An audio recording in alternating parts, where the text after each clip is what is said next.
महाराष्ट्रामध्ये मान्सूनचं आगमन झालेलं आहे। बऱ्याच ठिकाणी पावसानं आपली दमदार हजेरी देखील लावलेली आहे। बऱ्याच जिल्ह्यांमध्ये अवकाळी पावसाचा अंदाज देखील हवामान विभागानं वर्तवलेला आहे। त्या अनुषंगानं काल देखील बऱ्याच जिल्ह्यांमध्ये पावसानं आपली दमदार हजेरी लावलेली आहे। आज देखील तुम्ही पाहू शकता पंढरपूरमध्ये वादळी वाऱ्यासह तुफान पावसाला सुरुवात झालेली आहे। काल देखील पंढरपूरमध्ये मोठा पाऊस झाला होता आणि आज देखील पंढरपूरमध्ये वादळी वाऱ्यासह पावसानं आपली दमदार हजेरी लावलेली आहे। त्यामुळे दिवसभर असणाऱ्या उकाड्यापासून नागरिकांना आता काहीसा दिलासा मिळालेला आहे।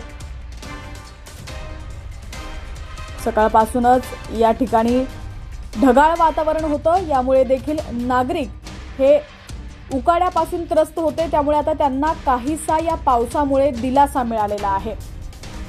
पावसाचे अपडेट्स पाहण्यासाठी HPN मराठी न्यूज चॅनलला सबस्क्राइब करा आणि बेल आयकॉनवर क्लिक करून नोटिफिकेशन्स मिळवा, जेणेकरून आमचे अपडेट्स लवकरात लवकर तुमच्यापर्यंत पोहोचतील।